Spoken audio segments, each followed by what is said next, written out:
Daniel capítulo 11, verso 32. Vamos juntos? Aos violadores da aliança, ele com lisonjas perverterá, mas o povo que conhece ao seu Deus se tornará forte e ativo. Então eu quero meditar com vocês nessa tarde sobre o tema, a necessidade que nós temos de conhecermos o nosso Deus. Esse é um dos assuntos, dos temas mais importantes da Bíblia. E eu queria argumentar com vocês sobre esse assunto. Quando o texto fala, usando o verbo conhecer ao seu Deus, ele não está falando apenas de um conhecimento teológico, de um conhecimento escriturístico, porque os escribas eram versados nas escrituras, os fariseus, os sacerdotes, eles conheciam a lei. Mas não é somente um conhecimento teológico, mas um conhecimento experimental, um conhecimento relacional. Se você virar as páginas aí para Oséias, capítulo 6, Oséias, capítulo 6, por favor.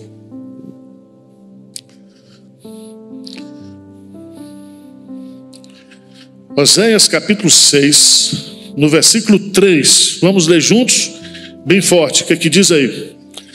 Conheçamos e prossigamos em conhecer ao Senhor. Como a alva, a sua vinda é certa, e ele descerá sobre nós como a chuva serôdia que rega a terra. Aqui há dois imperativos: conheçamos e prossigamos em conhecer. É um conhecimento que tem um ponto de partida, mas é um conhecimento contínuo, progressivo. E se você observar em Oséias capítulo 4, versículo 6, o profeta declara para o povo, Oséias 4, 6, ele diz: o meu povo está sendo destruído porque lhe falta o conhecimento.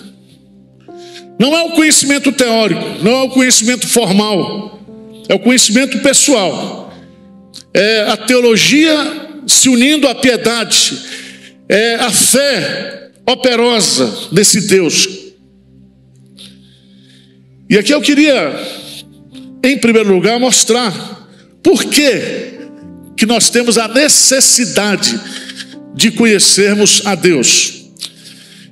Abra sua Bíblia, por favor.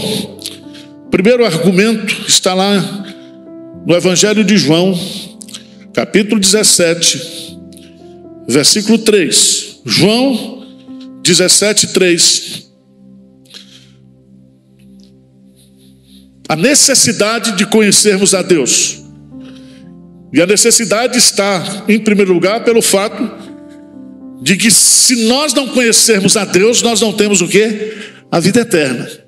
Nós não somos salvos. Nós não somos regenerados. Nós não nascemos de novo. Veja o texto, por favor. Lê comigo João 17, 3, que aqui diz: e a vida eterna é esta, que te conheçam a ti, o único Deus verdadeiro, e a Jesus Cristo, a quem enviaste. Então aqui é um conceito bíblico, teológico, que Jesus está nos dando, que ser salvo, que ter a vida eterna, é conhecer a Deus, o único Deus verdadeiro, e a Jesus Cristo, que Ele o enviou. Todos nós sabemos, e Jesus Cristo, lá em Mateus, Ele diz: ninguém conhece o Pai senão o Filho, ninguém conhece o Filho senão o Pai, e aquele a quem o Filho quiser revelar. Esse conhecimento que nos leva à salvação, esse conhecimento de Deus e esse conhecimento de Jesus Cristo que foi enviado, é algo que é sobrenatural, é algo que é revelacional. E nós precisamos entender que para nós conhecermos a esse Deus salvífico, veja lá, por favor, Evangelho de João, capítulo 8. João, capítulo 8, verso 31 a 32. O que é que Jesus diz aí? Vamos ler juntos? Disse, pois, Jesus aos judeus que haviam crido nele: se vós permanecerdes nas minhas palavras, sois verdadeiramente meus discípulos, e conhecereis a verdade, e a verdade vos... Então a verdade existe, o Deus verdadeiro existe. Eu posso conhecer esse Deus verdadeiro através da revelação de Jesus Cristo. E conhecendo esse Deus verdadeiro através de Cristo, eu sou livre. Eu experimento a libertação. Veja lá que ele vai dizer no versículo 36, João 8, 36, ele diz assim: se pois o Filho vos libertar, verdadeiramente sereis livres. Então, a primeira necessidade que eu tenho, que você tem de conhecer a Deus, é porque esse conhecimento de Deus me traz salvação, me traz vida eterna, me traz libertação. Abra sua Bíblia, por favor, lá em 1 Timóteo, capítulo 1, 1 Timóteo, capítulo 1, versículo 15. Aqui nós temos o Evangelho resumido. O que diz esse texto? 1 Timóteo 1,15, o que ele diz aí?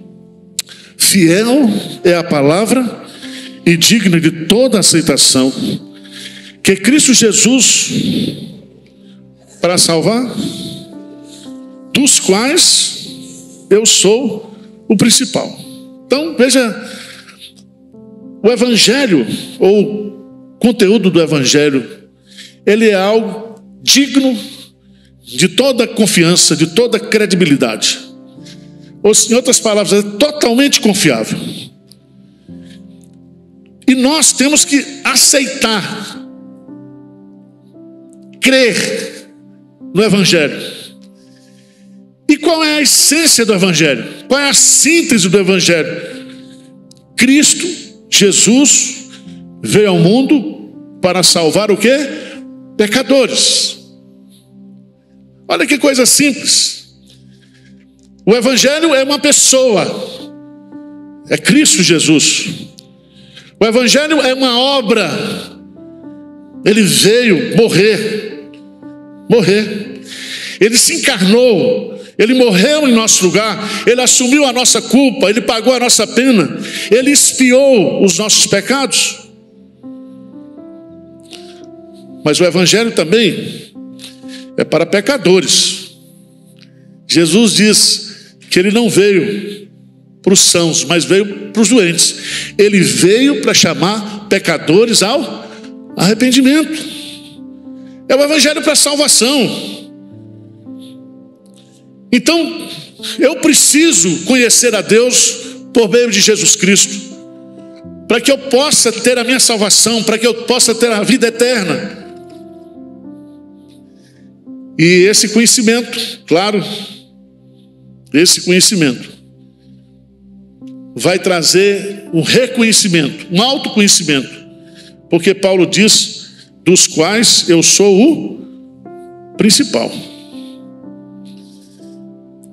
Veja no versículo 13 que Paulo, no outro tempo, era blasfemo, perseguidor, insolente. Mas ele obteve misericórdia de Deus, pois ele fez isso na sua ignorância e na sua o quê? Incredulidade. Ignorância é o desconhecimento da verdade. Você ignora. A verdade existe, mas a pessoa não tem conhecimento. Então pense bem aqui, por que o povo de Deus necessita conhecer o seu Deus? segunda razão que eu queria colocar para você, e eu queria que você abrisse o livro do profeta Jeremias, capítulo 9. Desculpa incomodar você lendo tanta Bíblia, mas Jeremias, capítulo 9, versos 23 e 24. Jeremias 9, 23 e 24. O que é que diz o texto sagrado? Jeremias 9, 23 e 24. Vamos ler juntos? Assim diz o Senhor: não se glorie o sábio na sua sabedoria, nem o forte na sua força, nem o rico nas suas riquezas. Mas o que se gloriar, glorie-se nisto, em conhecer e saber que eu sou o Senhor, e faço misericórdia, juízo e justiça na terra, porque dessas coisas me agrado, diz o Senhor. Presta atenção. Precisamos conhecer a Deus. Necessitamos de conhecer a Deus, porque esse conhecimento de Deus é a coisa mais importante da minha vida. O apóstolo Paulo diz: eu não tenho do que me gloriar, senão na cruz de Cristo. Porque é na cruz de Cristo que eu me vejo, é na cruz de Cristo que eu sou comprado, que eu sou salvo, é na cruz de Cristo que acontece o fato mais importante da minha vida. Quais são as 3 áreas que nós humanos gostamos de nos gloriar, de nos ensoberbecer? E ele fala da sabedoria humana, da força humana, das riquezas humanas. Você pode ter tudo isso, mas a sua glória não deve estar colocada nisso. O motivo que eu tenho para viver, o motivo que eu tenho para glorificar a Deus, o motivo que eu tenho para trazer sentido para a minha existência, é que eu conheço Deus, que você conhece Deus. E é tão importante você entender isso. Nós vivemos num mundo de celebridades, num mundo de vaidades, de muita soberba, muito narcisismo. Sabedoria, força e riqueza são 3 coisas que trazem glória humana, que trazem louvor humano, que trazem reconhecimento humano. 3 coisas que são e têm a sua origem em Deus, mas isso pode se transformar num ídolo. No ídolo. Pergunta que eu faço para você: você tem se gloriado em conhecer e saber quem sou o Senhor, esse Senhor que é cheio de misericórdia, de juízo e de justiça? E que Deus se agrada disso. Deus se agrada que você se glorie nele, que ele seja o seu prazer, o seu deleite, a coisa mais importante da sua vida. Por isso que o breve catecismo diz claramente, Joyce Smith, qual é o fim principal do homem? O fim principal do homem é glorificar a Deus e gozá-lo para sempre. Mas a necessidade de conhecermos a Deus está diretamente relacionada à nossa salvação, está relacionada à nossa satisfação, nossa glória. Mas nós precisamos também conhecer a grandeza do nosso Deus, o tamanho do nosso Deus. Preste atenção que a nossa fé, ela é pequena e ela cresce e ela aumenta a partir do momento que aumenta o meu conhecimento de quem é Deus. E o livro do profeta Daniel, a gente poderia colocar esse livro com esse tema do conhecimento de Deus.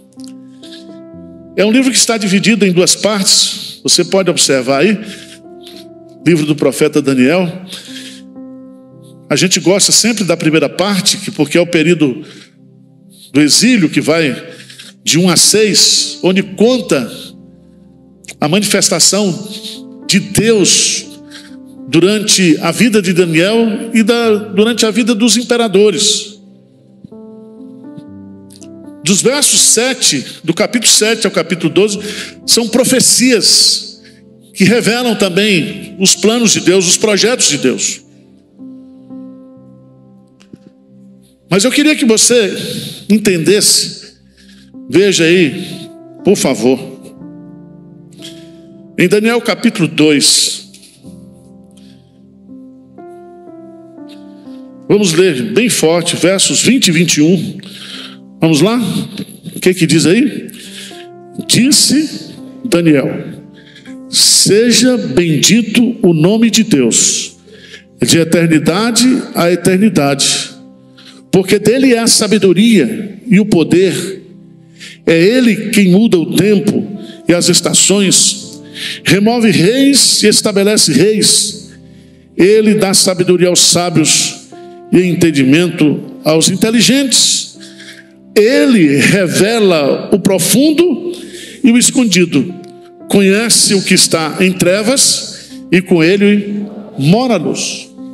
Então veja que Daniel aqui está dando um testemunho do seu conhecimento de Deus. E ele descreve aqui, através dessa doxologia, que Deus seja bendito o seu nome, de eternidade a eternidade,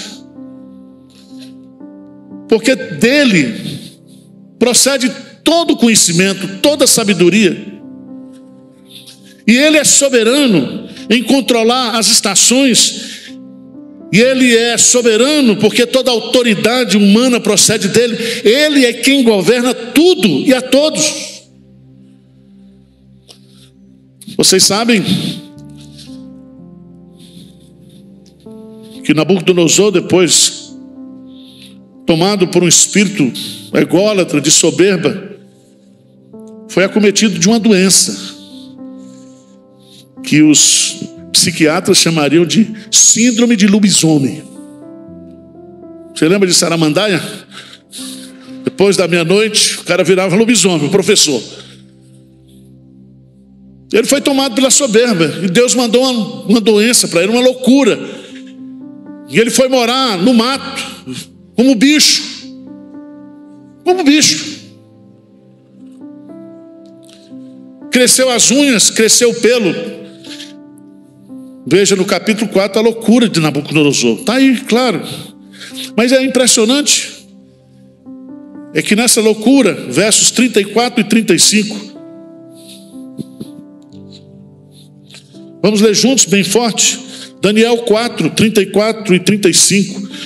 Mas, ao fim daqueles dias, eu, Nabucodonosor, levantei os olhos ao céu.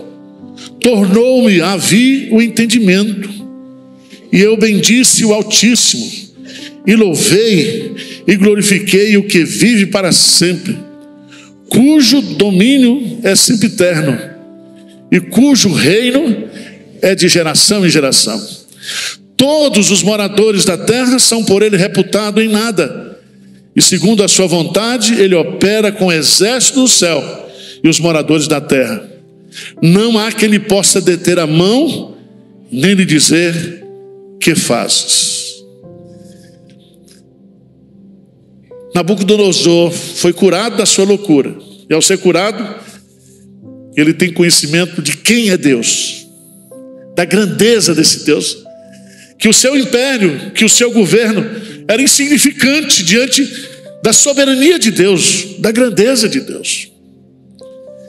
Então, irmãos, nós precisamos conhecer a Deus. Conhecer a Deus não somente pelos seus nomes, não somente pelos seus atributos. Conhecer a Deus não apenas do ponto de vista teológico, mas nós precisamos conhecer a Deus do ponto de vista experimental, relacional. E Ele quer isso. Não adianta você saber, e eu estou lendo agora um livro dessa grossura só sobre a bondade de Deus. O autor escreveu mais de 400 páginas só sobre a bondade de Deus. Mas o salmista escreve um versículo só e diz assim: provai e vede que o Senhor é bom. Eu posso ler todos os compêndios sobre a bondade de Deus, mas eu preciso provar, eu preciso experimentar, eu preciso olhar para as coisas e ver que a bondade de Deus está presente em tudo, que tudo que o Senhor fez é bom.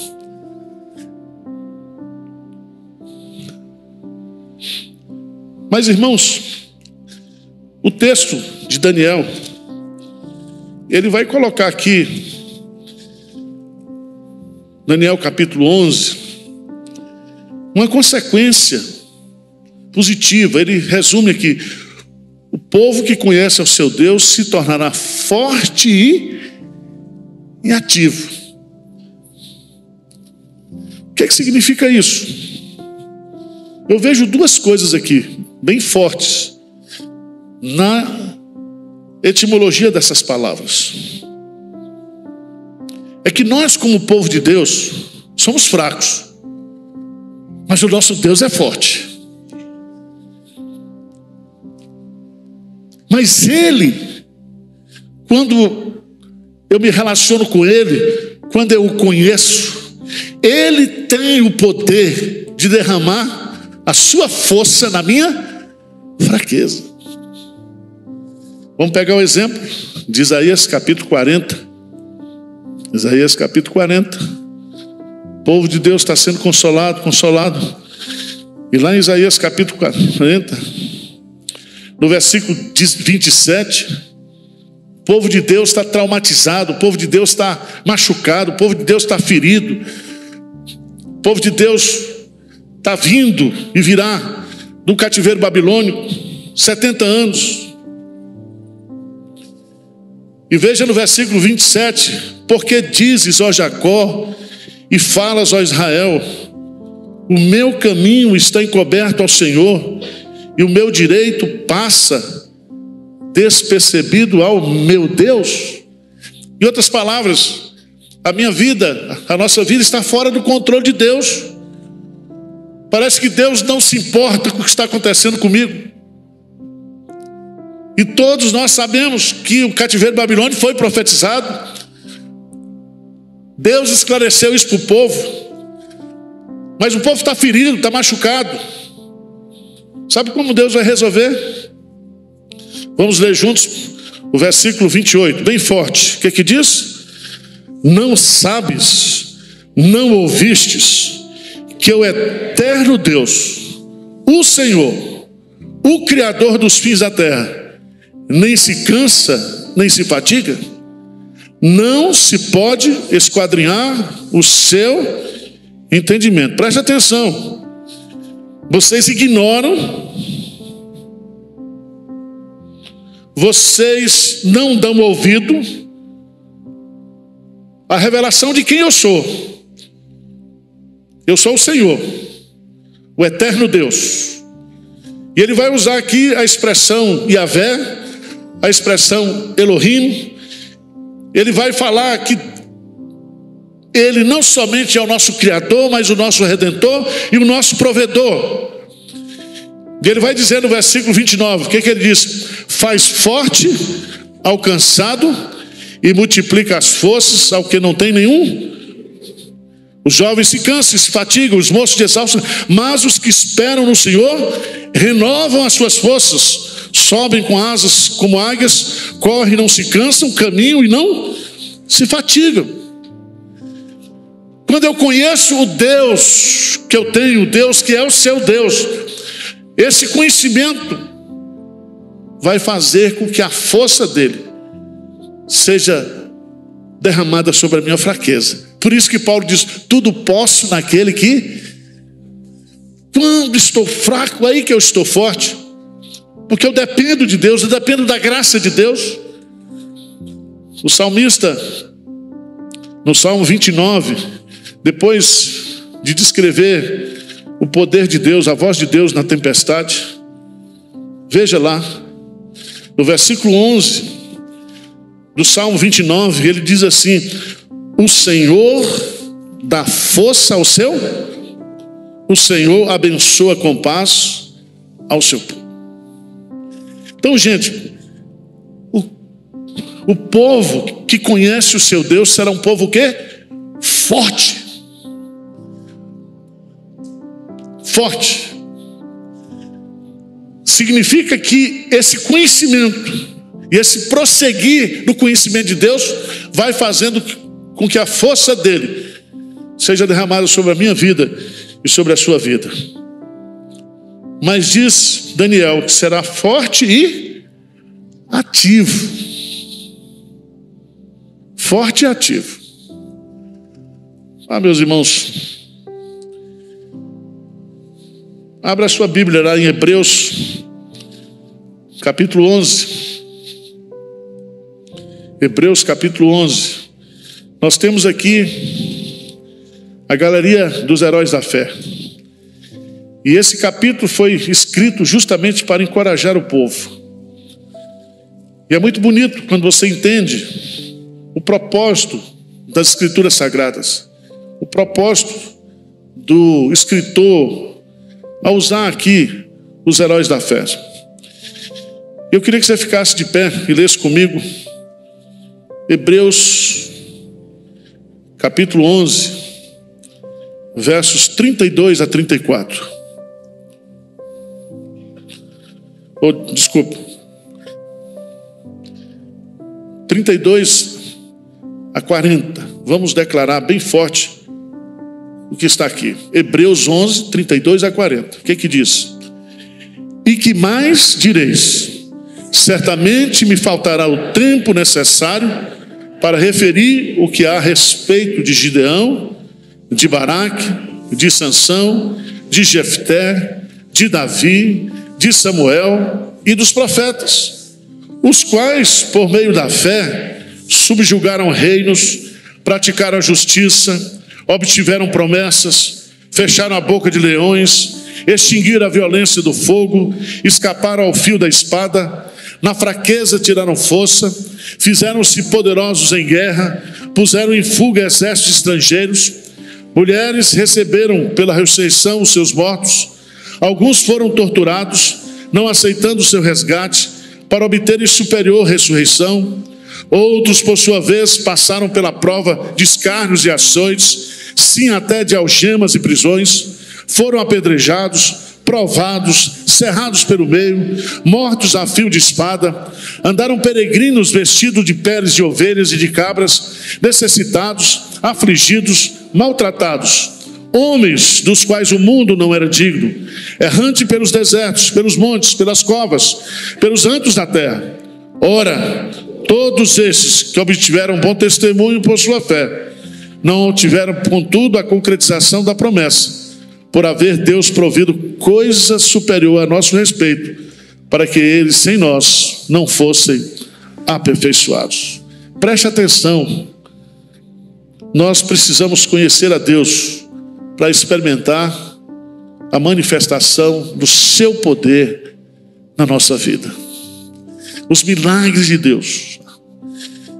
E os milagres aqui não só são feitos, construtivos, mas capacidade de sofrer, capacidade de suportar, capacidade de perseverar. Amém? Então invista no seu conhecimento de Deus. Invista.